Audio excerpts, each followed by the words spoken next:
From Haryana, Mahabharat land in the forests south of the Kuru kingdom, in the wild lands of the Nishada tribe, there lived a boy named Ek. In the kingdom of Kuru, in what is now Haryana and Delhi, there lived a great teacher named Drona. He was the royal guru of the Kuru princes, the Pandavas and the Kauravas. He taught them archery, swordsmanship, make fighting, statecraft, and the use of war elephants. He had perhaps the finest school of arms in the ancient world. But Drona was strict about who could attend his school. He accepted only princes. He accepted only the sons of kings. He did not accept commoners. He did not accept T-R-1-BILS. He said, "My art is meant for kings, because only kings will use it for the protection of the realm." To anyone else, he would not even teach the proper way to hold a bow. In the forests south of the Kuru kingdom, in the wild lands of the Nishada tribe, there lived a boy named Eklavya. He was the son of a tribal chief named Hiranyadnus. He grew up in the forest. He hunted with a bow from the time he could walk. He was unusually gifted. He could hit a flying parrot. He could split an arrow already lodged in a tree. He could shoot blindfolded at a sound. The arrows came out of his hands as if they belonged in the air. The Nishadas were proud of him. They believed he could become the greatest archer in any kingdom, but only if he could find a proper teacher. And so one day, when Eklavya was about 15, he travelled north to the Kuru kingdom and walked into Drona's school of arms. Drona was teaching the Pandav princes that morning. Eklavya entered the courtyard. He bowed deeply. He touched the dust at Drona's feet. He said, "Master, I am Eklavya, son of Hiranyadnus, chief of the Nishada tribe. I have come to learn archery from you." Drona looked at the boy for a long moment. He saw the boy's tribal clothes. He saw his dark forest-bronzed skin. He saw the rough calluses on his hands. Eklavya did something that no one had ever done before. He gathered clay from the river bank. He took it deep into the forest, to a clearing he loved, where the sunlight came down through the trees. He spent many days. He built, out of the clay, a life-size statue. The statue was an image of Drona, exactly as he had seen him, in his white robes, with his long beard, with his right hand raised as if instructing a student. He placed the statue under a great peepal tree. He placed a small lamp before it. He bowed to it every morning at sunrise. He said, "Master, you have refused to teach me, but I have not refused to learn from you. You are my guru. I accept you." And here, in the forest, before the image he had built of a teacher who did not know he existed, Eklavya began to teach himself. He practiced every day. Hours and hours. He shot at moving birds. He shot at falling leaves.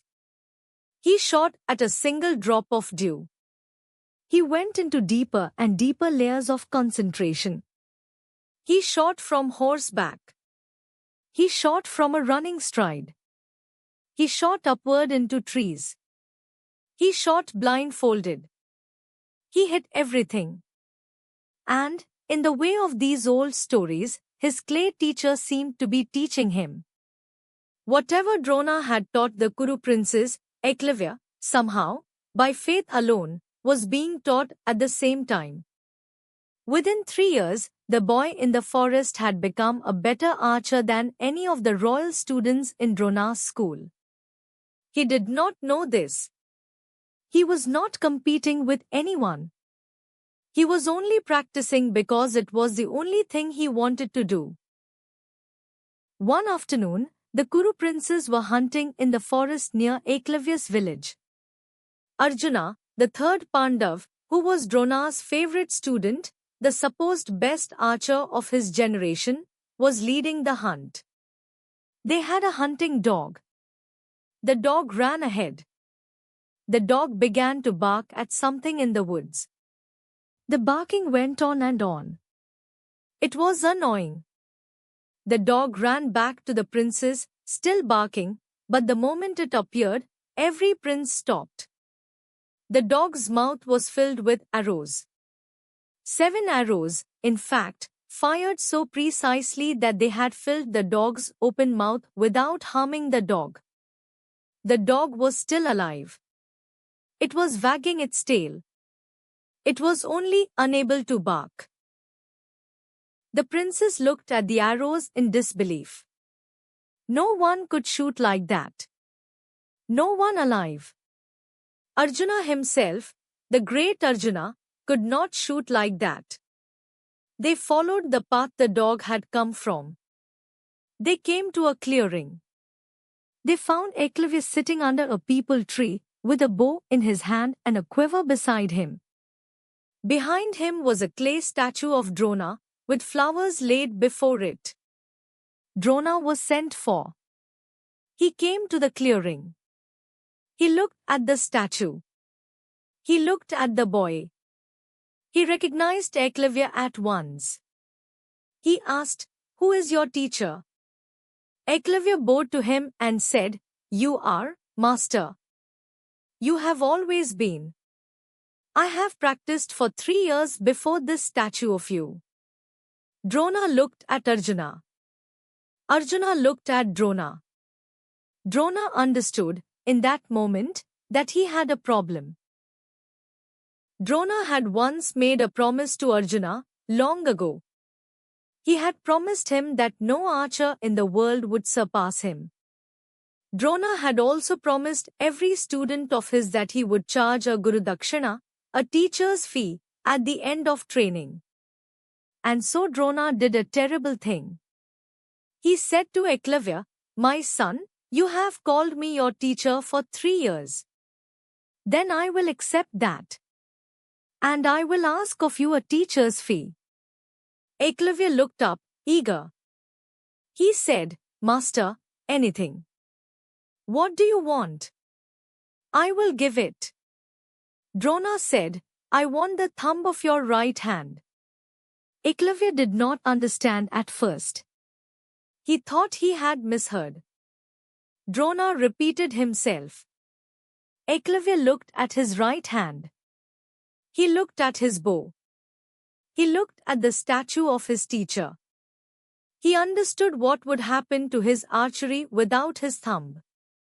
He understood that Drona was asking him to give up the only thing he loved. He paused for the smallest fraction of a moment. Then he smiled. Eklavya drew his hunting knife. He placed his right hand on a flat stone. He cut off his own thumb at the base. He held the thumb out to Drona on his bloody palm. He said, "Master, here is your fee." Drona accepted it. He turned away. He walked back to his princes. The legend says Drona never recovered. He had broken his own code.